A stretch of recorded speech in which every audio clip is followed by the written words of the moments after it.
The Adventures of Steve and Dixie, aka Solvitur Ambulando, by Stephen Breakstone. Copyright 2026. Snippets from my journal.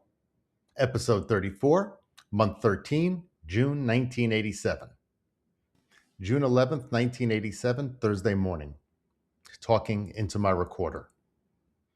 Dixie can't walk. Or can she? We woke up a little while ago. We set up the tent in a field a couple of 100 yards north of the highway last night. Usually, after a night off, she gets all rested and full of energy by the morning. The limping and the slow pace come later in the day. But today, she could hardly stand up. What do I do? I don't know. Was this because of the gash from the fence the other day? But it's not the same leg that was bothering her. I got a dog that can't walk when walking is our life. I'm stuck with nowhere to go. The towns around here are not the type of towns one just sets up home and gets a job. But I have to do something. I can't just live in this field. I guess it's over. I might have to carry her to the road and then hitch a ride to Pueblo. I've never felt so helpless. I cannot fake it. If she can't walk, she can't walk. I'm recording this now as we're walking towards the road. I packed up our gear and asked her if she can at least hobble over to the road. We headed out. She put slight pressure on her foot and followed me, ever so slowly. I'm near tears. Walk part 2 is over. And now, less than a month after a long Dodge City winter, we have to settle down again. This is not even a decision I'm making. It seems to be the only choice. A bit later. The closer we get to the road, the better she's doing. Surprise, surprise. The only way to describe it is to think of it as part of a machine that was stuck in rust, but finally it starts to move. And the more unstuck it gets, the easier it turns. Now, as we get to the road, she's walking better. I mean, just the fact that she's walking at all is a miracle. Well, that makes me happier, but no less unsure. I guess we might as well walk as much as we can and see what happens. I'd rather not hitch a ride just yet. Now I feel like it would be cheating. I mean, it's not like the journey is over. It's just, I don't know. This situation is making for a real mood change. Later. 5:45 p.m. west of Rocky Ford, Colorado.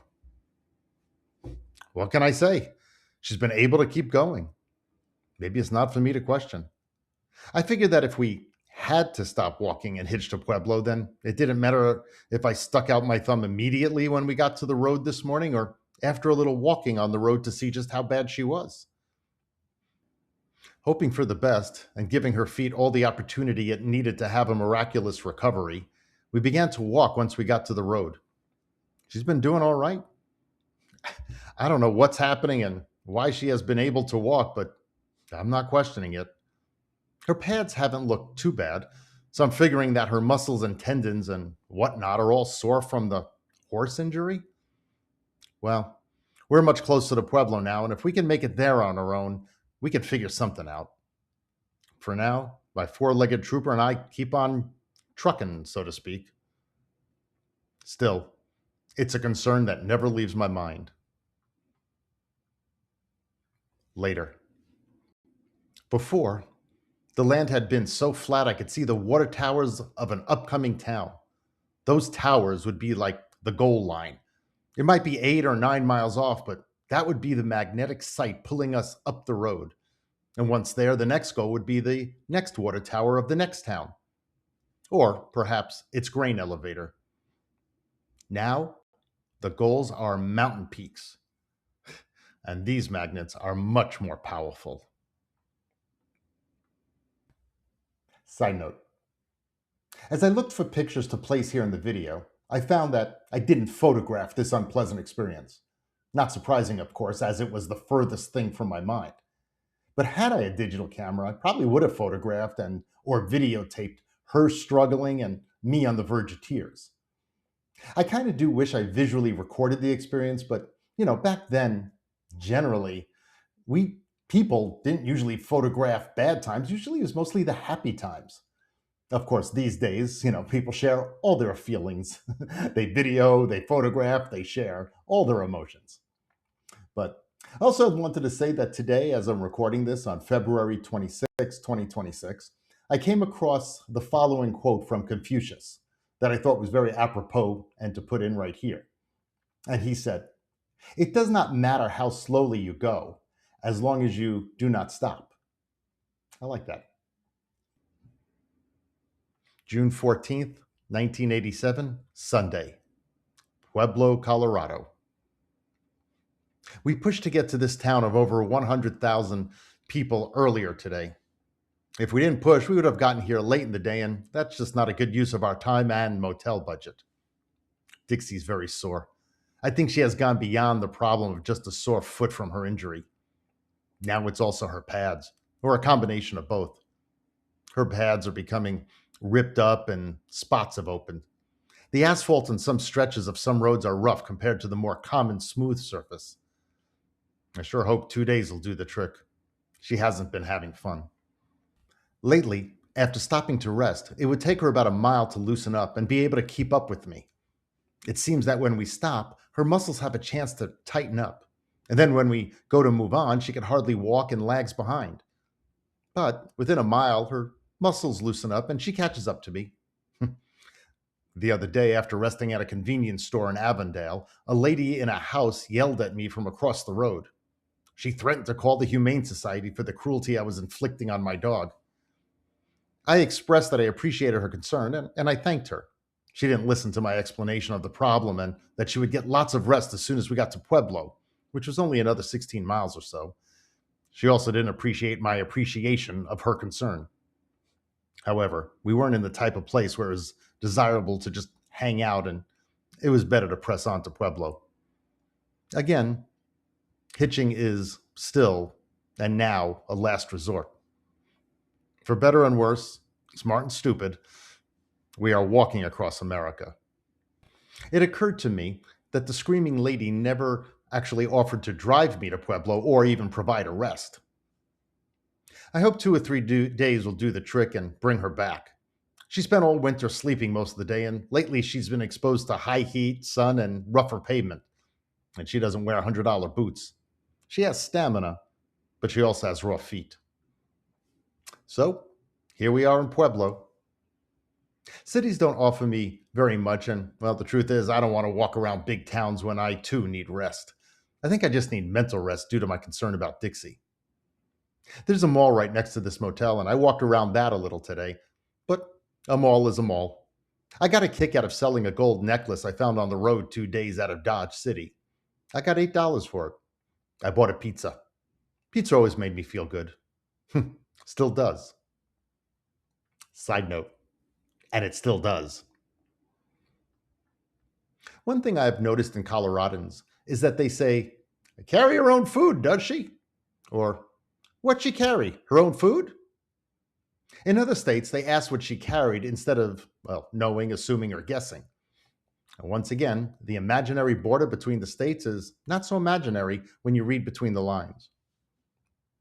I still enjoy the towns and meeting people, but I find that my greatest pleasures and excitement is directly through seeing and being a part of this beautiful land and my own inner feelings. If it weren't for Dixie's problems, everything would be perfect. So I began to wonder if I'm cursed. Oh, I don't mean in a grand way, but kind of in an annoying way. Not cursed like having a great disability or perpetual abuse, but going through life with a thorn in my side, never allowing me to be totally comfortable.